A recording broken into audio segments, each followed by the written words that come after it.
Baiklah saudara-saudara, sebuah judul khotbah pada ibadah hari ini saya mau sampaikan dengan tema agenda Tuhan. Apa itu agenda Tuhan? Agenda Tuhan artinya kehendak Tuhan.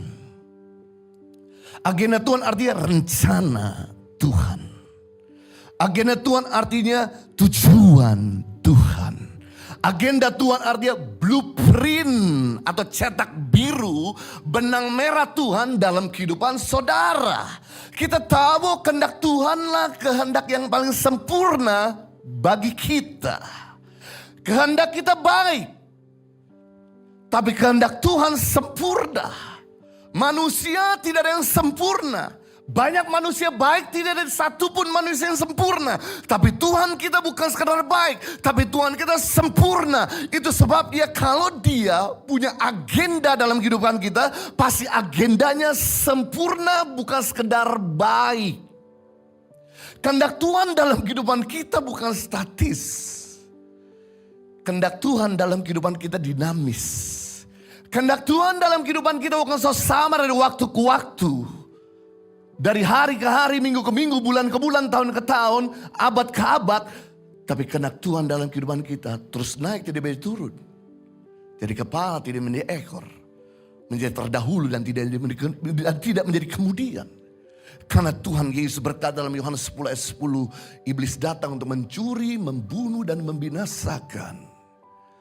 Perhatikan, mencuri, membunuh dan membinasakan berarti kerjasama dengan kuasa kegelapan, kerjasama dengan iblis dan dosa mendatangkan namanya penurunan dan kehancuran. Dari mulai dicuri, kemudian dibunuh dan dibinasakan. Tapi Yesus datang untuk memberi hidup plus hidup dalam segala kelimpahan. Kehendak Tuhan dalam kehidupan kita selalu peningkatan, kelimpahan. Kerjasama dengan Tuhan mendatangkan peningkatan dan kelimpahan. Nah, saudara, mari kita lihat firman Tuhan dalam Yeremia 29 ayat 11. Dalam bahasa firman Allah yang hidup. Dalam versi firman Allah yang hidup ini luar biasa. Dikatakan karena aku yang besar itu Tuhan mengetahui segala rencanaku bagimu. Segala. Berarti semua rencana Tuhan dalam hidup kita dia tahu. Dia maha tahu, dia yang set the agenda. Demikianlah firman Tuhan, rencana-rencana itu untuk kebaikan dan bukan untuk keburukan. Untuk memberikan kepada kamu masa depan yang penuh dengan pengharapan. Saudara tahu kenapa Yeremia menulis ini? Waktu itu Yeremia dan bangsa Israel sedang ada di dalam perbudakan yang ada di Babel. Mereka ditawan, mereka sedang ada dalam pengungsian, mereka sedang ada dalam perantauan, mereka sedang dijajah dan kemudian mereka dipindahkan ke Babel. Di situ Tuhan berkata, aku mengetahui segala rencana yang ada padaku mengenai kamu, yaitu rancangan damai sejahtera dan hari depan yang penuh pengharapan. Berarti kita bisa melihat di sini bahwa Allah punya agenda selalu bekerja. Allah punya agenda tidak pernah pause. Tidak pernah berhenti. Allah punya agenda tidak mungkin rewind atau mundur.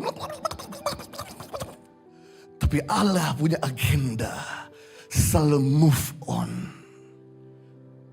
Selalu berkembang. Selalu lebih baik lagi.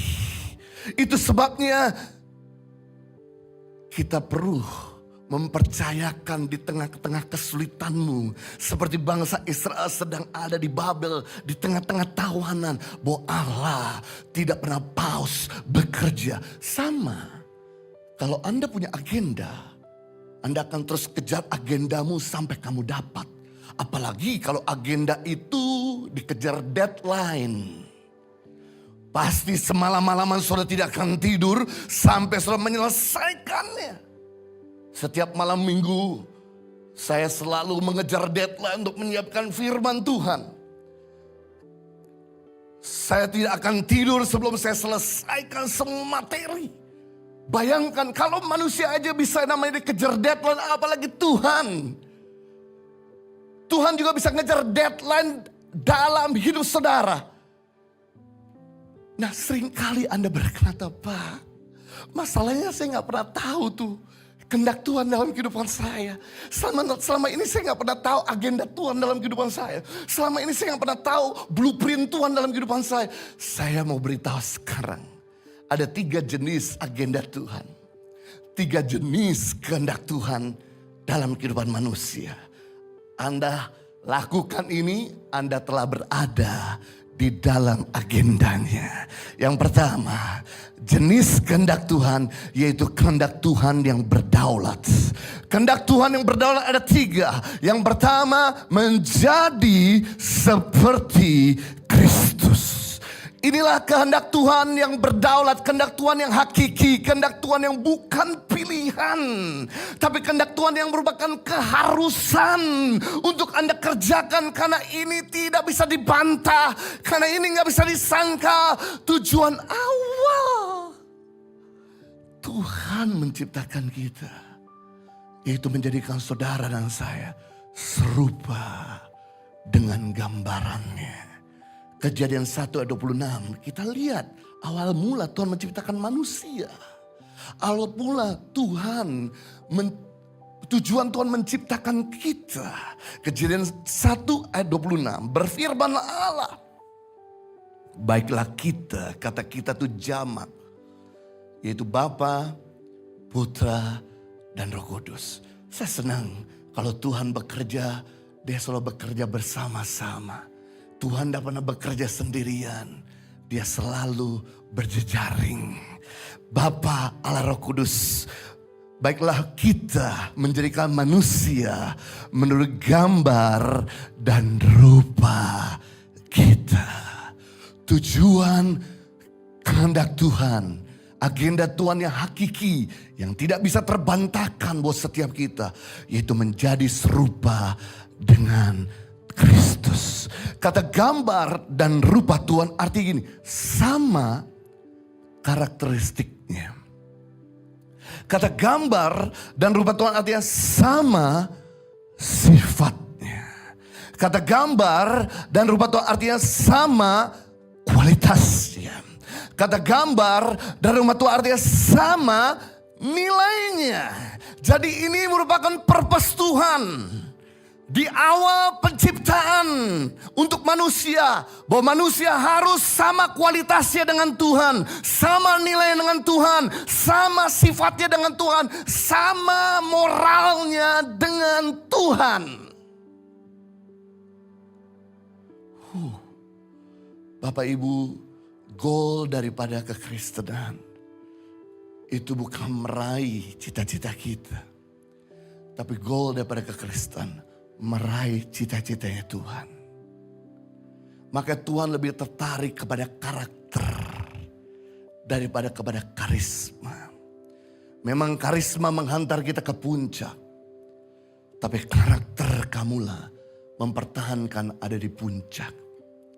Banyak orang yang tadinya mengenal kami waktu kami masih belum melayani di gereja, artinya belum jadi gembala. Mereka menganggap kami orang kecil, orang biasa, orang sederhana. Tapi begitu istri saya mulai dikenal, mulai viral, mereka berkata, mereka sebetulnya belum siap untuk mereka ada di atas. Orang bisa berkata apa saja, tapi saya beritahu, yang namanya agenda Tuhan itu gak bisa dihalangi sama manusia.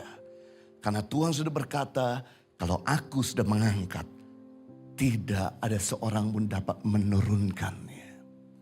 Kalau aku sudah buka pintu, tidak ada seorang pun dapat menutupnya. Kalau aku sudah memberi, tidak ada seorang pun dapat mengambilnya. Yang kami lakukan, kami tidak marah. Yang kami lakukan adalah kami bangun karakter. Kami bangun value. Kami bangun yang namanya nilai-nilai. Keserupaan seperti Kristus. Kenapa? Karena badai sekencang apapun. Tapi kalau kita punya tujuan menjadi seperti Kristus, Orang mau berkata buruk apa saja terbantahkan. Dan mereka akan berkata, tidak tuh. Tidak seperti yang kamu katakan. Orangnya tidak boros, tapi orangnya bisa pinter mengelola keuangan. Tidak tuh, orang itu tidak sombong, justru orang itu rendah hati. Tidak tuh, orang itu tidak kasar, tapi justru orang itu lemah lembut. Tidak tuh, orang itu pengertian.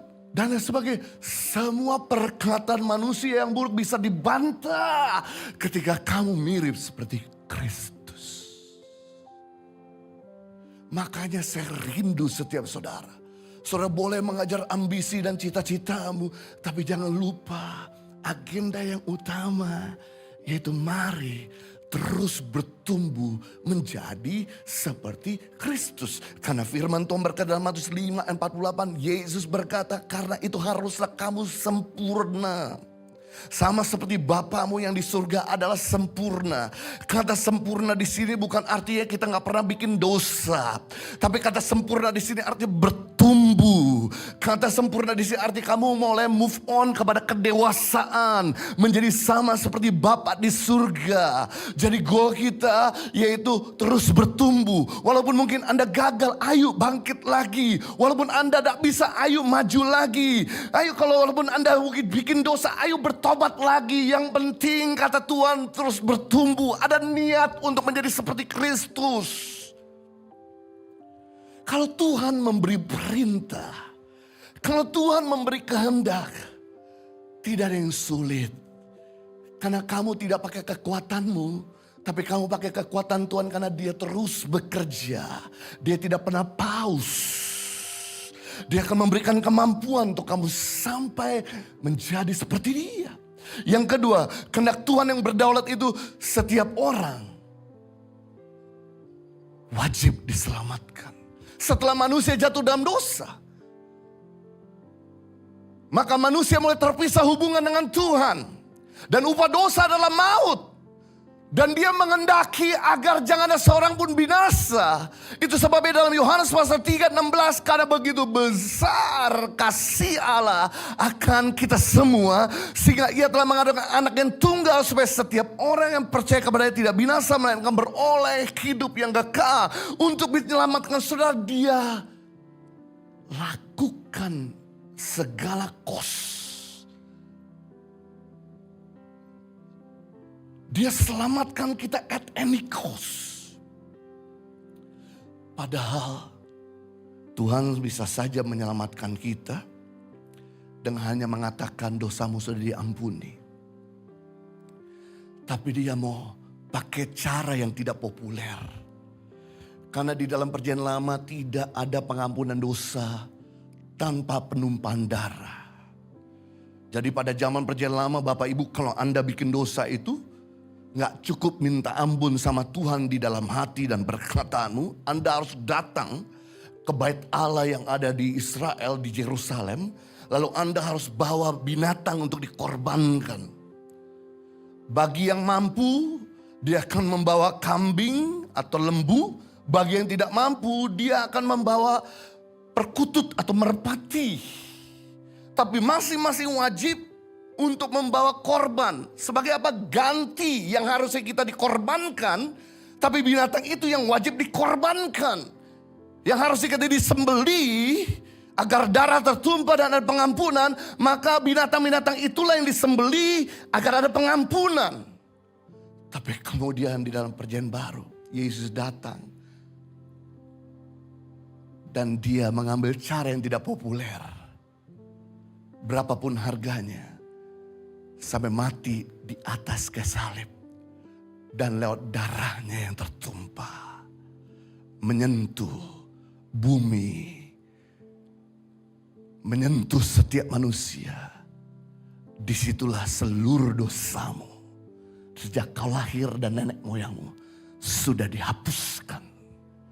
Sejak darah Kristus yang tertumpah, seluruh kutuk nenek moyang yang diwariskan, yang namanya kegagalan, perceraian, sakit penyakit, kebodohan, sudah diselesaikan. Dan Dia mau buat kita semua yang sudah diselamatkan untuk tidak hidup egois. Yaitu belajar untuk menjaga keselamatan. Agar kita jangan kembali kepada kehidupan yang lama. Agar kita jangan kembali kepada kehidupan dosa. Atau menyalibkan Yesus kali kedua. Tuhan mau untuk kita menjaga keselamatan. Untuk berjalan dalam kebenaran. Dengan demikian kita bisa terus bersama dengan Tuhan. Dan buat kita semua yang sudah diselamatkan, Dia mengendaki agar keluargamu juga diselamatkan. Dan Tuhan punya hobi adalah menjawab doa kita. Namun kenapa sampai hari ini doa kita mengenai keselamatan bagi keluarga dan teman kita belum terjadi? Karena kita tidak pernah berdoa buat mereka setiap hari. Waktu istri saya bertobat, menerima Yesus bagi Tuhan dan selamat, doanya dia begini, Tuhan, aku gak minta yang lain. Aku gak minta ketenaran, aku gak minta kekayaan. Aku gak minta power dan hikmat. Aku minta keluargaku diselamatkan. Wow. Kalau secara kasat mata sulit sekali. Kakaknya yang sering pergi ke dugem. Waktu kita nyanyi lagu Bangkit Serukan Nama Yesus. Di rumah, di senam jasmani. Lagunya enak juga. Saya berkata jangan ledek pemimpin pujian. Suatu kali kau jadi pemimpin pujian. Jangan kau ledek hamba Tuhan. Suatu kali kau jadi hamba Tuhan. Dan betul waktu Tuhan jamah dia. Pulihkan dia. Dia jadi pemimpin pujian. Dia nyanyi pemimpin pujian. Saya senam jasmani juga. Adiknya sempat overdosis karena narkoba. Dia doa Tuhan selamatkan.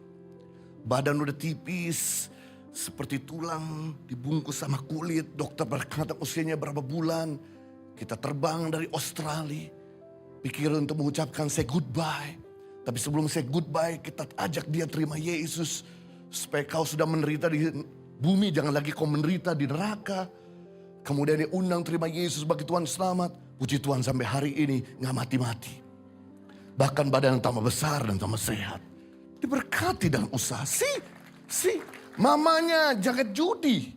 Suka bawa orang main, nemenin orang main di Christmas Island di Macau. Nggak mungkin untuk bisa dapat pekerjaan yang lain. Didoakan tiap hari. Kemudian bertobat terima Yesus. Sekarang sungguh-sungguh melayani Tuhan. Suka membagi. Dan Tuhan gantikan pekerjaan yang lain. Jual beli perhiasan. Wow, amazing. Sekarang papanya juga didoakan. Sekarang papa mertua saya ada di gereja tiap minggu, gak pernah absen jam 9. Kecuali keluar kota. Jadi kita bisa melihat di sini. Kenapa sampai hari ini orang tua kita gak bertobat. Mungkin pegawai kita gak bertobat. Adik kita gak bertobat. Karena kita gak pernah mendoakan mereka. When you to be like Christ. And you pray for your family. And God will touch them. Ketika Anda menjadi seperti Kristus, sudah gak bisa terbantahkan. Anda akan jadi teladan di depan maka. Engkau berubah hidupmu. Lalu kemudian Anda mendoakan. Wow, itu cara cepat Tuhan menjamah orang itu. Dia mau keluargamu diselamatkan. Karena janji firman Tuhan, satu anggota diselamatkan, seluruh keluarga diselamatkan. Yang ketiga, kehendak Tuhan yang berdaulat Bapak Ibu Saudara, yaitu mensejahterakan bumi. Mengelola menjadi lebih sempurna. Mengelola menjadi lebih baik. Lebih tertata. Mari kita lihat awal. Tuhan menciptakan manusia. Sekali lagi saya buka kitab Kejadian ini. Agar Anda tahu tujuan awal. Manusia diciptakan sebelum manusia jatuh dalam dosa. Kejadian 2:15. Tuhan Allah mengambil manusia itu. Dan menempatkannya dalam Taman Eden. Untuk mengusahakan dan memelihara taman itu. Perhatikan baik-baik. Waktu Tuhan menciptakan manusia. Dia menempatkan di Taman Eden. Bukan untuk nganggur-nganggur. Bukan untuk tidur-tidur. Bukan untuk santai-santai. Bukan untuk ngopi-ngopi. Bukan untuk bermalas-malasan. Tapi waktu Tuhan menciptakan manusia di Taman Eden. Sebelum dia jatuh dalam dosa. Untuk mengusahakan dan memelihara taman itu. Kata mengusahakan artinya mengelola. Atau cultivate. Itu untuk membuat lebih baik. Pertanyaannya saya adalah, apakah Taman Eden yang Tuhan bikin dan ciptakan belum sempurna? Kenapa Tuhan suruh manusia untuk bikin lebih baik lagi? Bukankah Taman Eden sudah baik? Sudah indah? Yes. Tapi manusia punya kemampuan untuk bikin lebih baik lagi. Untuk bikin lebih sempurna lagi. Untuk bikin lebih tertata lagi. Jadi kalau Anda bekerja, udah masuk dalam perusahaan itu sudah tertata semua administrasi, semua sistem. Kamu kerja, kamu kelola, dan kamu bikin keuntungan yang lebih besar lagi. Itu yang namanya mensejahterakan tempat kerjamu. Kalau kamu melayani di gereja, lalu kemudian kehadiranmu memberikan nilai tambah, bisa menolong dan bisa bikin buat lebih rapi pelayanan, itu namanya mensejahterakan.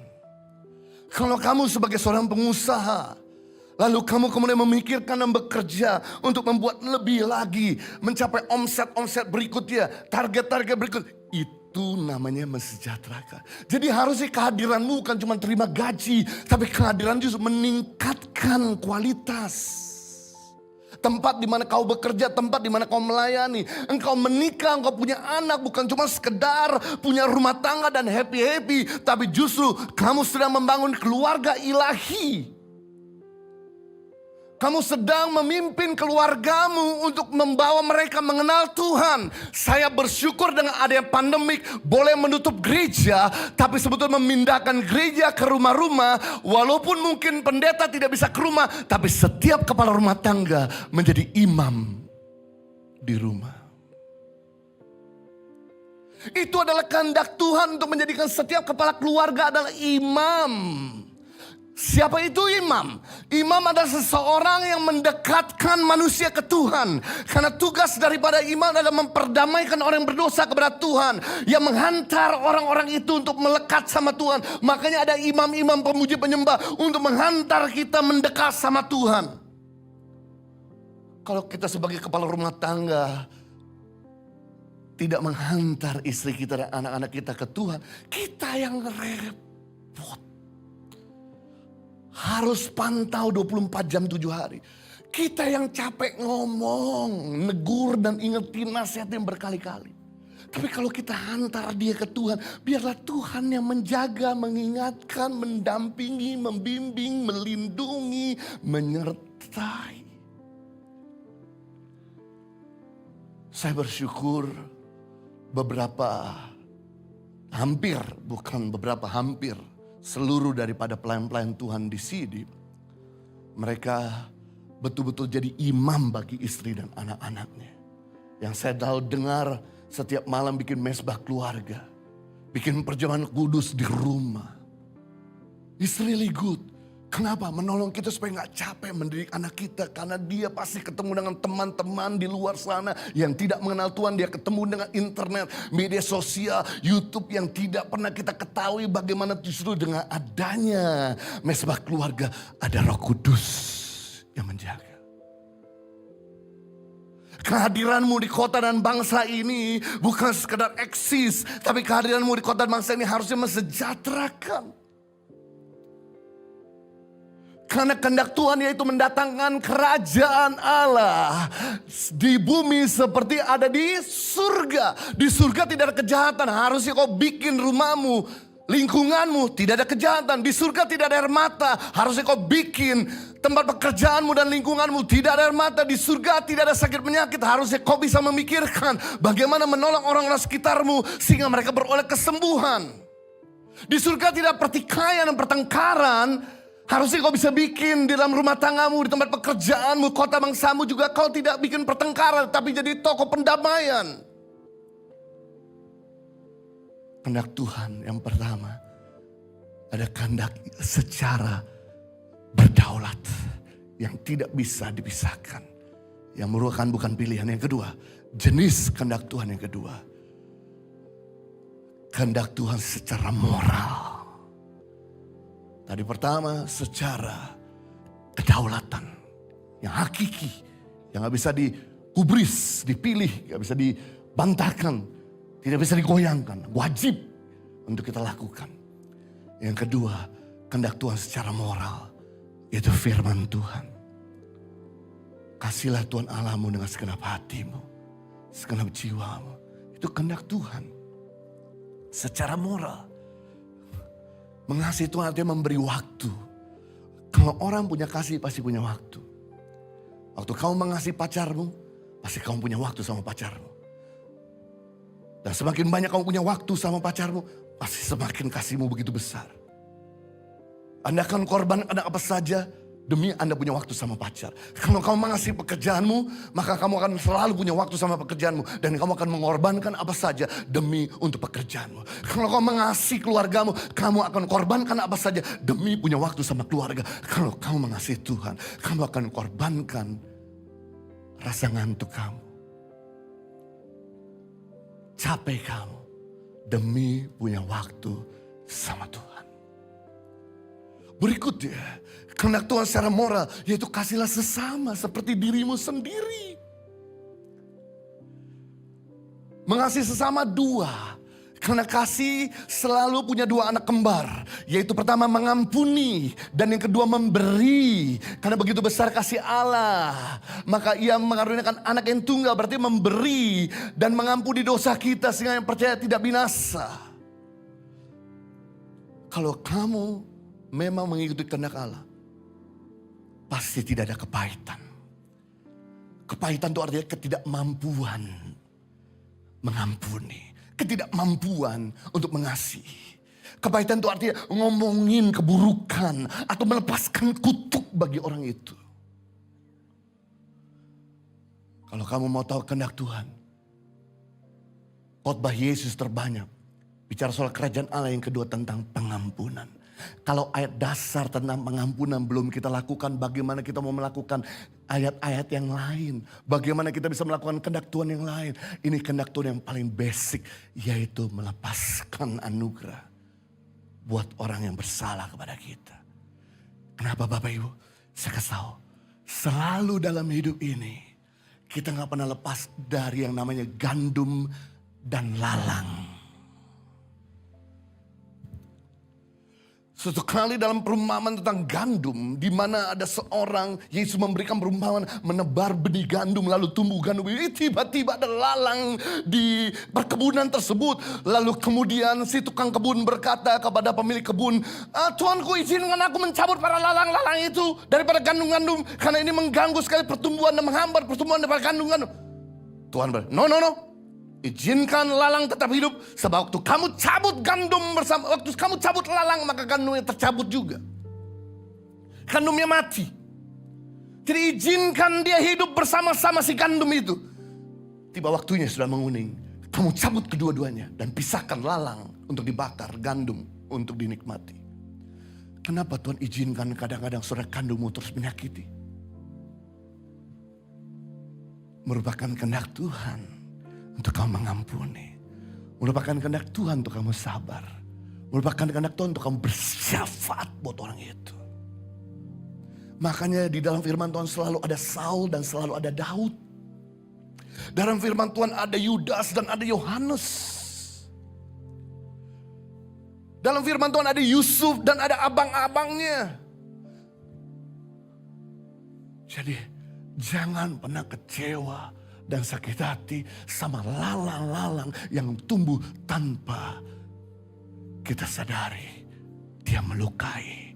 Lalang itu artinya nih, lalang artinya adalah benalu yang mengambil energimu, yang mengambil kasihmu, yang mengambil semua kekuatanmu. Izinkan dia hidup. Kalau Tuhan tidak singkirkan, jangan coba singkirkan. Waktu kau singkirkan mereka, kita ikut tersingkirkan. Izinkan dia tumbuh bersama-sama kita. Kasih kesempatan untuk berubah dan bertobat. Kehendak Tuhan secara moral yaitu bersyukur, memuji. Di tengah-tengah kesulitan kamu masih bersyukur, itu melegakan hatimu. Di tengah-tengah kesukaran kamu bersyukur, itu justru membuat kamu jadi kuat. Bersyukur menghadirkan Tuhan. Kehendak Tuhan secara moral itu memiliki buah roh. kasih, sukacita, damai sejahtera, kebaikan, kesetiaan, kelemah lembutan, penguasaan diri. Kehendak Tuhan secara moral hidup benar. Karena Matius 6 ayat 33, cari dahulu kerajaan Allah, kepada maka semua ditambahkan. Jujur, berintegritas, maka promosi, berkat, agenda Tuhan akan digenapi. Kehendak Tuhan itu berdoa syafaat. Saudara, dalam hari-hari saya, setiap hari saya selalu berdoa syafaat buat saudara. Berdoa syafaat buat para pengerja. Berdoa syafaat buat keluarga, berdoa syafaat buat pemerintah, berdoa syafaat buat orang-orang yang menghubungi kami karena segala keluhan yang mereka kirimkan. Itu merupakan kehendak Tuhan untuk kita berdoa bagi orang lain, bukan cuma berdoa buat kita. Jenis kehendak Tuhan yang ketiga, yang terakhir, yaitu kehendak Tuhan secara spesifik. Ada kehendak Tuhan secara berdaulat, ada kehendak Tuhan secara moral, dan yang ketiga, kehendak Tuhan secara spesifik. Yang dimana kita dipimpin oleh Roh Kudus. Yang dimana suara Roh Kudus yang datang secara instan. Baik itu lewat penglihatan, baik itu lewat firman Tuhan, baik itu lewat mimpi, baik itu lewat nubuatan, baik itu bahkan lewat orang-orang sekitar kita, lewat fenomena alam. Dia bisa bicara. Seperti Abraham ketika berada di kampung halaman Ur Kasdim. Di tengah-tengah keluarga yang sedang menyembah berhala, Tuhan panggil keluar. Aku akan pisahkan kamu dari penyembahan berhala dan aku akan memberikan tanah perjanjian. Abraham dapat visi. Makanya sekarang kenapa sampai hari ini tanah perjanjian diberikan kepada keturunan Abraham? Karena dia dapat visi dan kehendak Tuhan secara spesifik. Yusuf dipanggil untuk menyelamatkan keluarganya dari krisis pangan. Musa dipanggil untuk membebaskan bangsa Israel perbudakan. Yosua dipanggil untuk memimpin bangsa Israel masuk dalam perjanjian. Daud dipanggil untuk membebaskan bangsa Filistin dan menjadi raja atas Israel. Paulus yang sedang dalam pelayanan di Asia Kecil Turki, tiba-tiba ada penglihatan, ada orang di Makedonia, di Eropa. Kemarilah, aku butuh pertolonganmu. Sejak hari itu langsung Paulus belokkan perjalanan dia dari Asia ke Eropa. Dan sampai hari ini Eropa menjadi percaya Yesus karena ada penglihatan orang Eropa yang memanggil-manggil Paulus.